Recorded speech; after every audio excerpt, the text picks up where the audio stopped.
komputer. Komputer telah mengalami pembaruan dari tahun ke tahun. Saat pertama kali muncul, komputer belum seperti yang saat ini kalian gunakan, melainkan benar-benar seperti mesin penghitung. Fungsinya juga sangat sederhana, hanya sebagai alat pembantu perhitungan matematika. Kemudian, dari beberapa pakar menemukan berbagai rumus, kode perintah, pemrograman, serta memori perintah sebagaimana saat ini yang kalian gunakan. Maka dari itu, dapat dikatakan bahwa komputer memiliki perkembangan dari waktu ke waktu. Generasi pertama komputer dikenal juga dengan Electronic Numerical Integrator and Calculator atau biasa disebut juga sebagai alat digital elektronik yang dirancang pada tahun 1942. Komputer sendiri pertama kali dikerjakan oleh John Christopher Eckert serta Dr. John Machley dari University of Pennsylvania.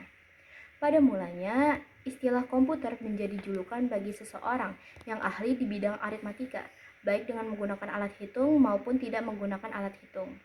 Barulah pada tahun 1897, komputer diperkenalkan sebagai perangkat mesin yang digunakan sebagai alat hitung. Hal ini sendiri terus mengalami pergeseran hingga kini komputer dimaknai sebagai seperangkat elektronik yang terdiri dari beberapa komponen. Kemudian komponen yang satu dan yang lainnya saling bekerja sama untuk menghasilkan sebuah informasi yang berdasarkan kepada data, prosedur, serta program yang telah dirumuskan. Dalam Kamus Besar Bahasa Indonesia atau KBBI, komputer adalah alat elektronik otomatis yang dapat menghitung atau mengolah data secara cermat menurut instruksi dan memberikan hasil pengolahan, serta dapat menjalankan sistem multimedia, biasanya terdiri dari unit pemasukan, unit pengeluaran, unit penyimpanan, dan unit pengontrolan. Interaksi manusia dan komputer telah mengalami evolusi dari zaman dulu hingga sekarang.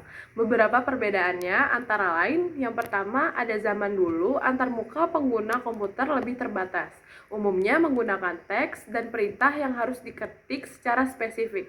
Sekarang, antarmuka pengguna jauh lebih intuitif dan beragam, termasuk layar sentuh, suara, gestur, dan antarmuka visual yang lebih ramah pengguna.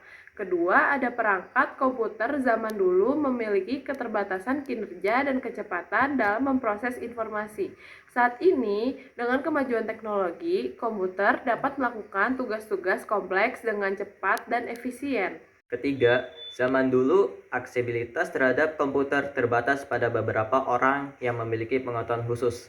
Saat ini, dengan perkembangan internet dan perangkat mobile, hampir semua orang dapat mengakses komputer dan teknologi dengan mudah. Keempat, perkembangan teknologi telah mengubah cara manusia berinteraksi dengan komputer. Dulu, interaksi cenderung lebih individual. Sekarang, dengan media sosial dan aplikasi komunikasi, interaksi manusia dengan komputer lebih sering melibatkan aspek sosial dan kolaboratif. Kelima, zaman dulu, pengalaman pengguna seringkali terbatas pada fungsi-fungsi dasar. Saat ini, fokus pada pengalaman pengguna yang lebih baik membuat interaksi dengan komputer lebih menyenangkan dan intuitif. Perkembangan interaksi manusia dan komputer tidak hanya terbatas pada komputer desktop atau laptop, tetapi juga meluas ke perangkat pintar seperti smartphone, tablet, dan perangkat wearable. Pengguna dapat berinteraksi dengan perangkat ini melalui sentuhan, gerakan, suara, atau bahkan pikiran. Dengan pusat penelitian dan pengembangan yang terus berkembang, interaksi manusia dan komputer akan terus mengalami perkembangan dan inovasi di masa depan. Hal ini akan membawa manfaat yang besar bagi pengguna dalam meningkatkan efisiensi, produktivitas, dan pengalaman pengguna dalam menggunakan teknologi komputer.